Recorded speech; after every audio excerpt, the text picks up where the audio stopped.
hate my job. I hate my life. You know, the only way I can get out of this job is I have to die. I can commit suicide, I can die of natural causes, or I can be murdered.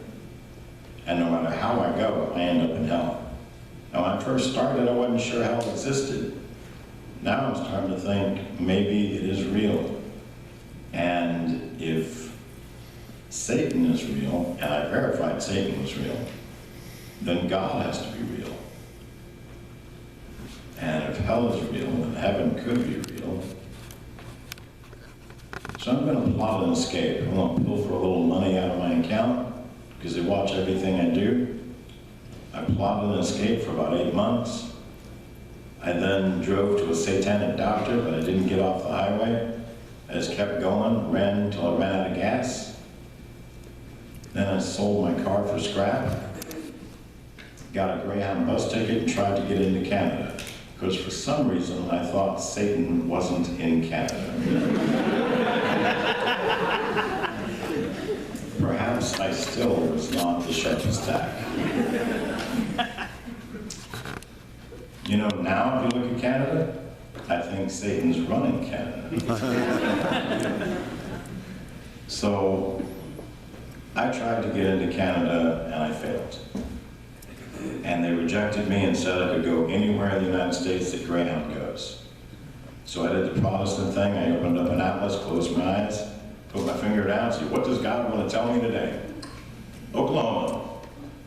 So I went to Oklahoma. I lived there for 3 years. I lived for a little while off the grid, saved up, and I bought a car. And I drove up to Canada again. Got rejected again. And then on my way back to Oklahoma, a friend called me and said there's a border crossing where there's no border guard, near Vermont. All right, I'm heading that way. I am 2 hours away, and suddenly I am so sleepy I can't keep my eyes open. So I pulled into a rest stop, took a nap. It's only 2 hours away. I'll take a nap for 2 hours or whatever, and when I wake up, I'll drive the final 2 hours. I took a nap, but when I woke up, it was the next day. And I must have been really tired. Not a problem, I'm 2 hours away. So I drive to that border crossing, and as I cross the border, I get pulled over by a border guard. He searches my car inside and out, top to bottom, and starts telling me a story of his life. Now, he's been trying to get this job for 3 years, and guess what? Today is his very first day on the job. And I realized, even as a Satanist, that God has a sense of humor. So I get rejected. I'm worth $18 and have half a tank of gas. I drove to Burlington, Vermont, got a job my first day in town, worked at a bar as a dishwasher, moved up to being head of security, moved to another bar, was their GM. Then I got into retail, was a general manager of every store I worked for. Eventually I got a job at Piercing Pagoda in the mall. First one I was a manager of was an inline store. Second one was a different mall, it was a kiosk, it was the biggest kiosk in the mall. And I'm working there the night before, I did a magic spell, and that day I went into work, felt like every other day. This woman comes up, and she wants to buy a pair of gold tooth earrings. And I sell her the perfect pair, I'm about to close the deal. And she said, you know, actually, I'm shopping with my daughter. And when I'm done, I'll come up and I'll buy these. And I know women speak. I've been a retail manager for a minute. And I know that when a woman says, I'll be back later, she means I'm going to go find it cheaper someplace else. But she had an honest face. I knew she was going to come back. And 3 hours later, she comes back. We do the transaction. I made my day financially. She's got a pair of gold tooth earrings. And I handed her the receipt. And I said, if you call this 800 number on the receipt and take a survey, you might win $1,000. And she says, that's great. I've got something for you too. And she reached in her purse and I thought, oh no. She's going to pull out a Jack Chick pamphlet, tell me that I'm sinning, and blah, blah, blah. All this stuff that I can't do because I sold my soul to the devil when I was 13. But I also know from experience that you cannot tell these evangelical types that kind of thing, because they'll follow you home evangelizing to you. And I don't want that to happen again. So instead, though, she pulls out this little gold-colored, worthless piece of tin. Now, we wear piercing pagoda, we sell cheap jewelry. I recognize cheap. That thing is cheap. And then she says the weirdest thing I've ever heard. Now, remember I partied with rock stars. You give somebody that can write poetry and songs, unlimited alcohol and drugs, and they will say the weirdest thing ever. And if you doubt that, when you leave here tonight, turn on your radio station to a top 40 station and listen to any song. And you will just hear dribble and foolishness coming out of somebody's mouth. Now, the example that I give people, really, is the #1 song of 1999 was Bow It to Bob by Kid Rock. That was the hottest song of the year. The chorus to that song is Bow It to Bob, to dang, diggy diggy, up jumps the boogie. That was his breakout song. That song made him a millionaire and a rock god. But, you know, whenever I hear that song, I'm like, that's the best you got? That made you a superstar? Really? So, what she said was crazier than that. She said, the Blessed Mother is calling you into her army. Blessed Mother. ISIS? Guy? I do not know. I grew up Baptist. Mary gave birth to Jesus. Do you know what else she did? Nothing. Do you know why? Because Jesus turned water into wine, and Baptists don't believe in drinking. So we never heard that story. We didn't hear that she fled to Egypt. We heard Christmas. That's all we knew. She doesn't have any other nicknames. She just got married. So, and then she says it's very powerful. Protestants don't bless anything. So this woman represents some female deity cult. That cult could be connected to my first coven or my second. I'm not interested in joining that. I'm not really interested in much of anything she's talking about. I kind of tune around and I go to my happy place. And I think, how do these people all find me? Like, there must be a sign above my head, bright neon, only crazy people can see it, and it says, crazy, come here, and there's an arrow pointing down to me. You can laugh if you want to, but those people still find me.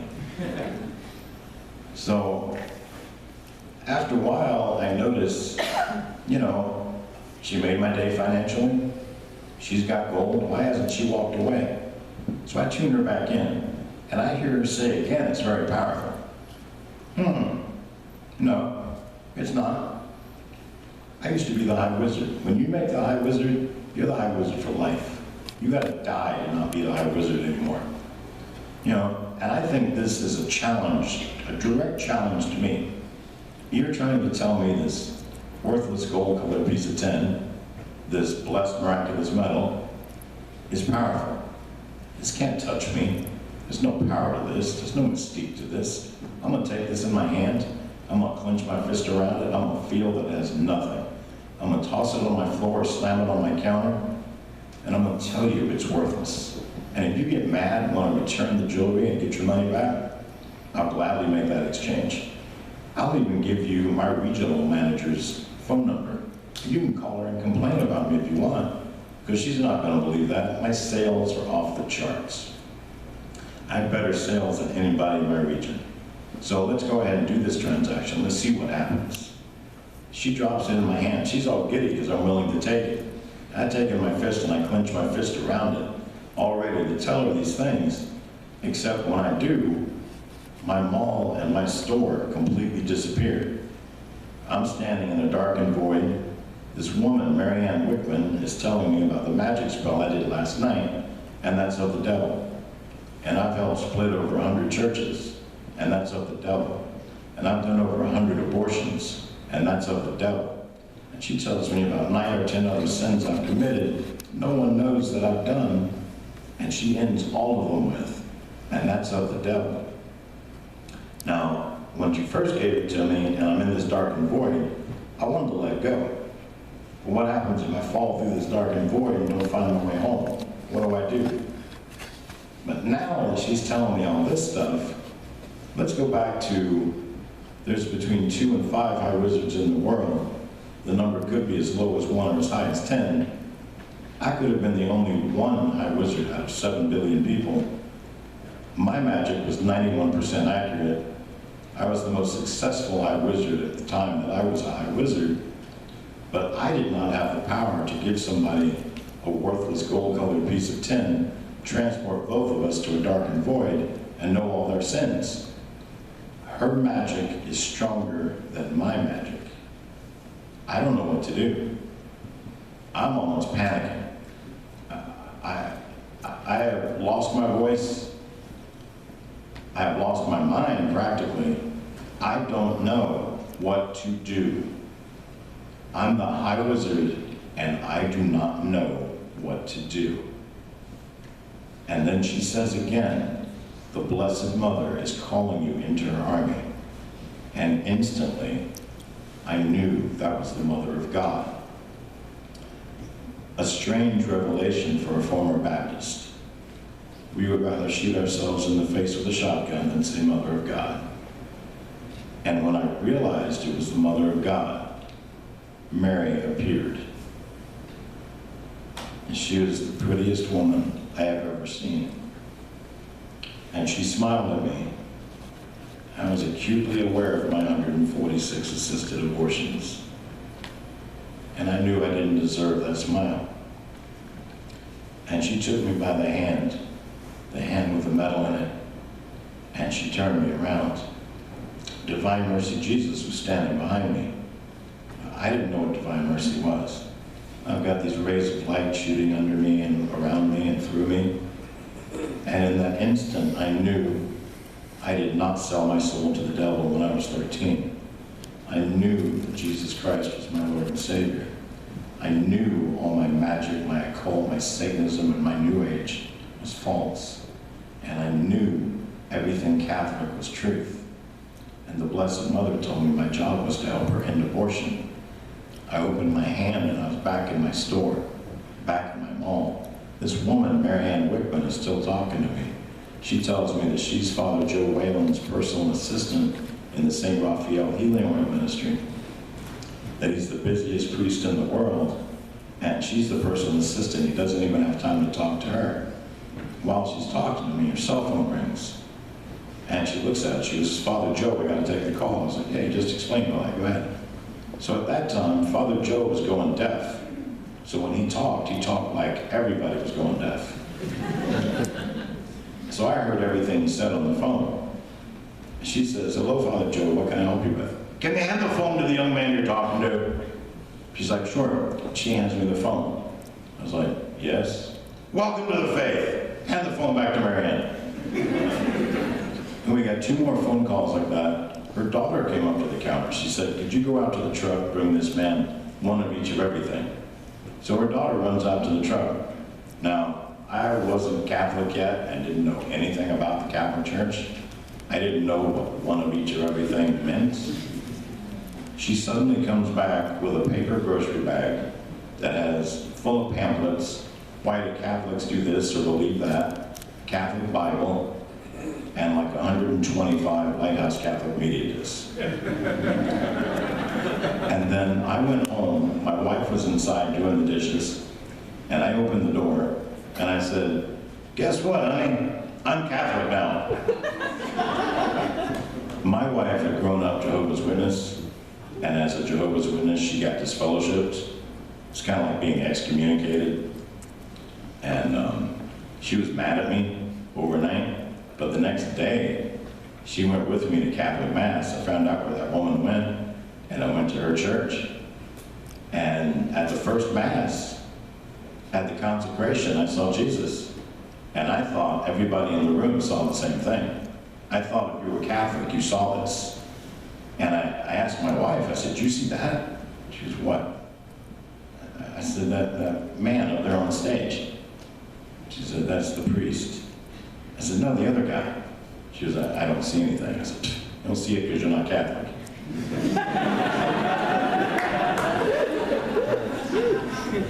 Then Marianne Wickman brings the priest to my house. And we'd been looking for a crucifix, and we couldn't find a good one. I mean, we're searching store after store after store. No good crucifixes exist. Well, we couldn't find a good one because Monsignor LaValle had it. He brought it over, and he hung one up. We're like, that's amazing. And then she said, could you tell him what you see in the Eucharist? I said, I see Jesus, don't you? He goes, absolutely. So then he goes out to the car with Marianne, and he tells her he's a former Satanist, and he sees Jesus in the Eucharist. We've got to make him Catholic.